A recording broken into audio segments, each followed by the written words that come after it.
have to give a countdown, do I? We'll just do it. Hello and welcome to another Warcraft 3 audio commentary. Today, guys, we're going to be watching game number 2 for the iFeng Cup Best of 3 series between two of these wonderful players. Let's introduce them one by one. The map, by the way, is Secret Valley. The secrets of all the valleys left, because most valleys are no longer secret, I think. Sure. Let's go ahead and introduce our players. The lower left spawn, we're going to have the purple orc. His name is Mr. Lovable, aka 120, a very good orc player. No one to be messed with here. He's very mechanical, very skilled, very decently strategical, we'll say. I don't know how much, I'm not sure how accurate all these statements that I'm making are. But in the upper right part of the map, we happen to have our gray undead spawning in. It's Lucifer, the longest time running professional player in Warcraft 3 from the beginning, still to this day. No one else has played as long as he has. My favorite player. I'm not biased, but he is my favorite player. I have to admit it. I absolutely love this guy. I love watching him. And his name, we talked about this yesterday, but I'm going to talk about it again because some people might not notice, and I think it's so cool. There used to be a really good undead player named Suzaria. He was really good friends with Lucifer, and now his name is Lucaria. Just kind of to, you know, kind of as a memorial type thing. Not really. I don't think Suzaria is dead or anything, but just kind of like, you know, R.I.P. from WC3. He's not dead. I don't know. I'm just saying, I think it's cool, so I'm going to mention it. It's always good to see things like that. Now, this is a Ted Fiends build. This is a little bit different from what we saw last game. Last game obviously was very interesting and very cool, and I think you should watch it, but I do think this is a good choice on this map. In particular, there are 2 health fountains, which means that it just means the orc is going to have a heyday early on if you don't have a good, strong early game. And in fact, that's why he's going with Ted Fiends, is because of that fact. You're not going to have a strong early game as the undead in this map, and also you're not going to match the creeping speed of the orc. The orc will easily outshine you, and so this is a really good time for orcs to go for creep level 3. And the thing is you still see sometimes when the undead does go the creeping strategy on this map, some orcs will still harass that. I have no understanding of why you would ever do that. I could kind of feather a guess, which is that maybe they want to have like a, I don't know, I don't think there's any reason to not creep to level 3 as the orc player on this map, because again, you have 2 healing fountains, you have some really good items, and you can do really strong stuff, and you're going to easily outpace your opponent, and so that's what we're going to see is Ted Fiends. What Ted Fiends is designed to do, it's not what we always see, but it's designed to slow your opponents creeping down, and to get yourself a very, very fast tech, and also to still have Fiends, because Fiends are good. And Fiends are really one of the good core units that undeads obviously make. In this case, this is one of those situations. It's a little unfortunate, but it's not the worst thing ever. When you scout as the undead on this map and you go Ted Fiends, you're trying to find, there's like 3 or 4 or 5 different places the orc could go, theoretically, really, as their first creep camp. And your goal is to find them with like 1 acolyte and a skeleton. So you can get it down to about a 50-50% chance as to whether or not you go in the right place, and usually it's a safe bet just to go to one of the fountains. Usually that's just if you're not at all certain, just go to one of the fountains. You never go wrong. Either you get to harass your opponent or you get to creep a fountain. That's really about how it goes. Harassing the Blade Master early on may sound like a little bit of a scary thing to do. Some people are not familiar with that tactic, but it does work. You can do it, and it's particularly okay on a map that happens to have health fountains. Not necessarily good for you because of the fact that you know, you're not going to be killing anything, and it's just all going to stay at long life, but you can kind of delay things a bit, and also you won't really be hurting for life either. Now, this is quite a good position. I'm surprised he went the coil on the creep. He did go for the steal. He got the steal. And he's just gonna, if he could kill this, does he have it? He's got enough mana to kill this Blade Master. He just needs to smack it a few times. Oh, it's got a potion of greater healing. Never mind. Lucifer checked the items before I did. Lucifer, much better player than me. Much better, and that's why, because he's not going to go for the coils on this guy. Why would he do that? He could, you know, maybe force him to take that potion of greater healing and use it. It's unlikely. It is unlikely, but he could maybe do that. And what he would have to do is trade the rest of his mana and also the rest of his health pool, which would mean then he'd have to kind of go heal at a healing fountain. I think it would be worth it if he could get the kill on the the Blade Master. But if he can't, which he can't, because of that item, then no, it's not worth doing that at all. Instead, it's worth just kind of wasting the Blade Master's time. The grunts came up here to this healing fountain. They were gonna try to creep that out because they can creep that without really having to worry about the Blade Master being around. You can always dust that Blade Master just to see, even if all you're finding out is which direction is he going. Does he have boots already? He's got the boots. So you know there's no boots on this shop anyway. But there is a skeleton that Lucifer killed. Got the XP for that. And he's gonna come over here. The item is a really, really good item. Actually, no, he didn't have the greater... I said all that stuff I just said. He didn't even have the greater healing potion until he coiled the Ogre Magi. And he just got a second one. Holy crap. But here come the Fiends. The Fiends are going to be real here. And this guy's going to have no qualms using one of these things. So it's, yeah, already popped one. Had that been a potion of mana, then, you know, it would have been a little bit less good for the Blade Master here, but one grunt will go down to nice Fiends. It would have been really nice if Lucifer had a little bit more mana as well. He's going to lose this Crypt Fiend almost certainly. He doesn't have enough mana to coil it. He might not, actually. He might not. He will if he's blocking it. He needs to block the Blade Master, not the Crypt Fiend. Just a little bit more. Nope, a critical strike and a finish the Crypt Fiend off, and that right as the Death Knight hits 75 mana, so not going to have time to coil it. Always a shame if you lose a Fiend like that, but that happens from time to time. We will see the Blade Master down here creeping up. He wants to just steal XP from his opponent's side of the map, and this is a really easy one to do. It's very unlikely your opponent's going to come here to creep it, so you can do it uninterrupted. Also, get some closer to level 3, as you can see. He wants to level 3, 6 XP off at this point. He's going to be glad to just creep out, probably with his grunts, this right here, I would assume, just to pick up level 3 on that. Brings the Blade Master in. He's very low on mana right now, so he doesn't really want to burn the first Windwalk. He just about messed that up real bad. If he had actually right-clicked onto that Death Knight right there while the Death Knight had Frost Armor up, that would have been really bad for the Blade Master. He probably wouldn't have died, right? Because he's got the potion of greater mana healing. But one is he doesn't want to use that. But two, he would have taken a lot more damage, and this harass would have immediately been over. Lucifer could have just been like, oh, okay, well, you're out of mana, so I know exactly where you're at. Right now, he doesn't know where he's at, so he's having to kind of delay a little bit. He's went ahead and popped the dust. He didn't need to pop the dust necessarily right there because not enough mana for a Windwalk, but there will be here in a shortly. Meanwhile, there's not enough mana really to kill the thing, so it would take like 3 coils at level 2. Here comes the dust. Did he get the steal? I think he got the steal. Yeah, he got the steal. That is a dang shame for Lucifer, but Lucifer can take it in stride. He's playing a good player. These things happen. Over here, we're going to see there's an Acolyte Scout saying, it's a Shadow Hunter, that's your second hero, and also you're creeping out your expansion.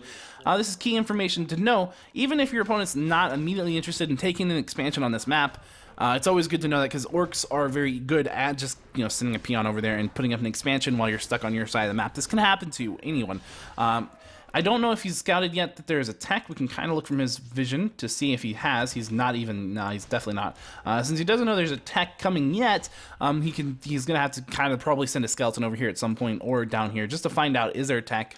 Because a tech means that an expansion is less likely for a little bit. If you stay on tier 2, you're more likely to see the expansion, I would say. At least that used to be a common strategy. Again, there's a lot of variance in how the orc decides to play and does very much impact the way that the undead is capable of playing himself. But we are going to see a sacrificial pit go down. He's going to get the shade out, and he is about to hit Black Citadel, which means he's going to have the orb. Of course, buying more skeletons. Skeletons are always incredibly useful. Good for scouting, good for all kinds of good stuff. Even if you have shades, scouting with skeletons is still pretty good.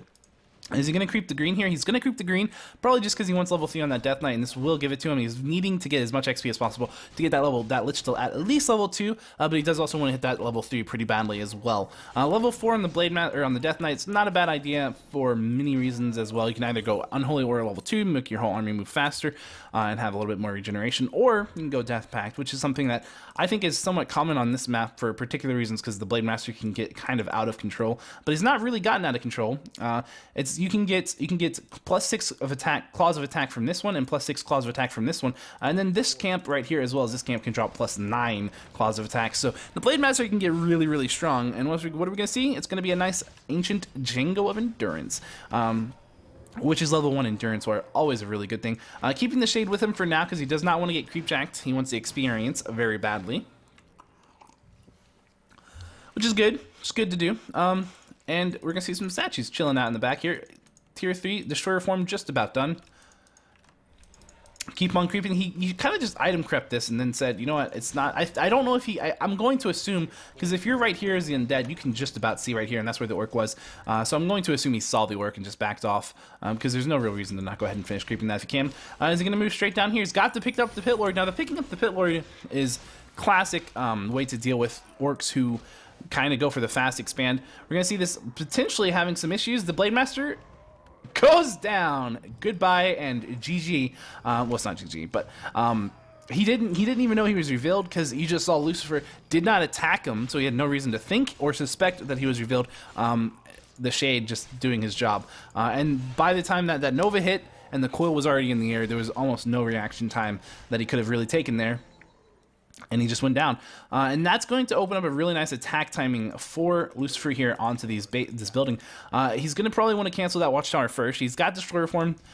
So, you know, there is good reason to have the upgrade, for the armor upgrade for these burrows. But he's going to focus on the shop first, which is pretty much good for two reasons. One, if he tries to go past that and just kind of come in here and attack this, he's going to be in a much tighter position. And you don't generally want to be in a super tight position where you can't micro away in case the orc comes down unexpectedly. And secondly, it's good because if the orc decides to come fight this, he's going to have a much harder time dealing with the fact that he doesn't have a shop, so he can't buy quick last-minute potions of healing, clarities, or anything like that. He's going to have to rebuild that Voodoo Lounge. Of course, it's incredibly important to have that. And we're going to see level 2 be picked up on the Pit Lord at this point. And when did he go?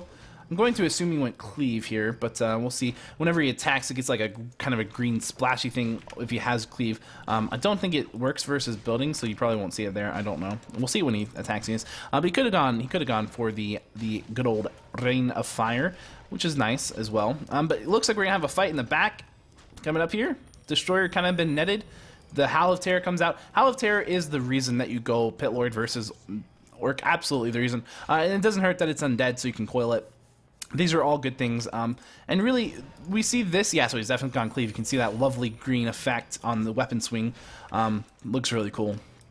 I like to max it out just because of the way it looks, even though it's not particularly great.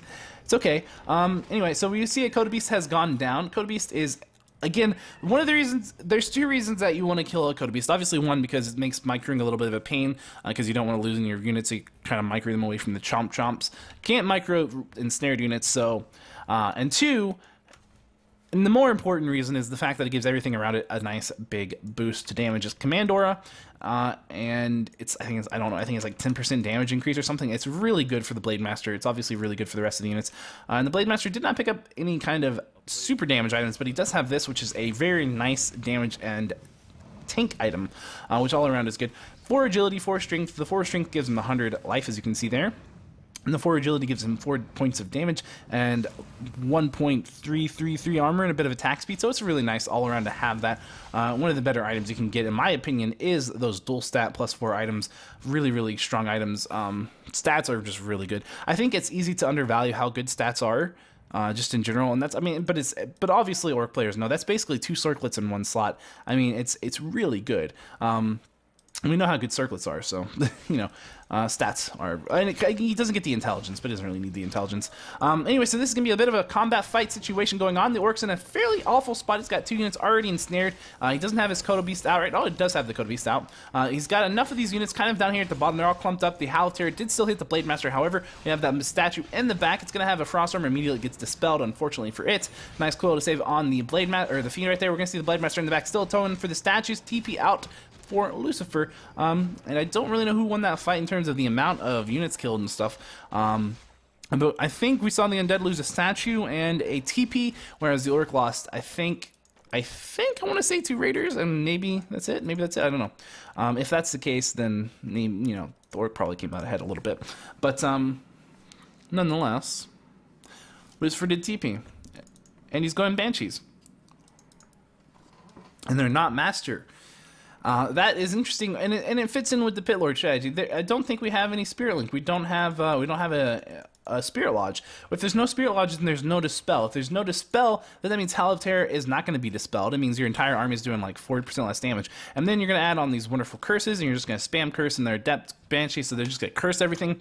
And it's really just going to rip the DPS just down to shreds. I think in this next fight, pay attention to how much damage and how often these units are going to be missing, and how often when they do hit, how much of the damage, how much, you know, of that HP bar are they actually moving. I think it's going to be quite low, because again, there's no Spirit Lodge. So I think the Orc is, I mean, he's got the orb, which is good for dispelling things, but it's not good for dispelling your own stuff. It's good for dispelling your opponent's stuff. And there you go. He's already cursed. That's not going to go good.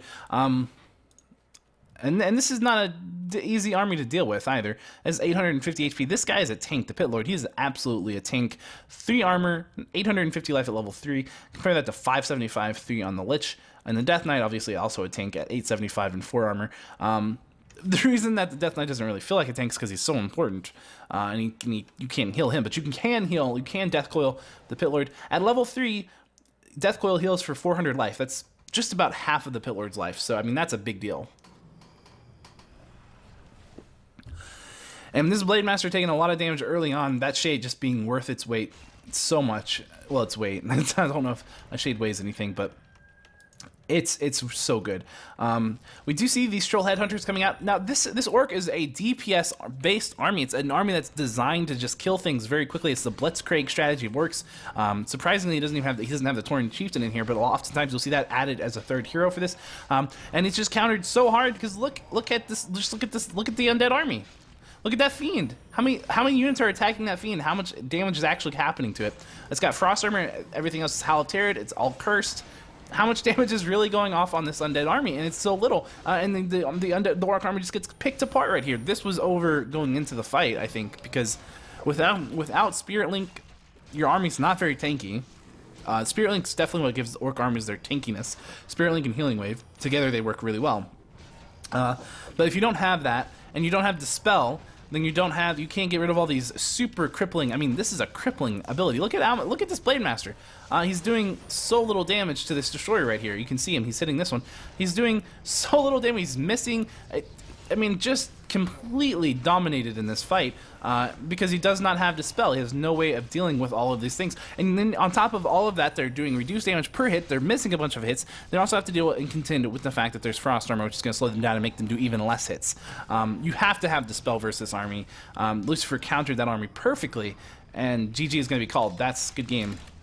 I mean, that is one of those things. If you are an Orc player, you scout that stuff, you don't have a Spirit Lodge, throw one down. Throw two down. Throw two down so you can make a Spirit Walker and you can get Disenchant at the same time. Because you absolutely have to have Dispel for that. I mean, it's not even funny. But yeah, so that was game number 2. Thanks for watching, everyone. I'm going to actually go make dinner and then I'll come back. So I know I said that a bit of a longer stream. I'm going to play some Warcraft later. I don't know, maybe StarCraft. I don't know what I'm going to do yet. But anyway, the stream's going to go on later if you're interested in watching it. But thanks for watching, everyone. And so we'll see you next time. If you want to watch these games live at Twitch, or at twitch.tv/Purby, check them out. If you want to see them or if you missed them, they will go up later tonight or in the morning on youtube.com/Purby. Or is it youtube.com/SirPurby? There we go. Got it worked out. Thanks, everyone, for watching. And as always, we'll see you next time. Goodbye.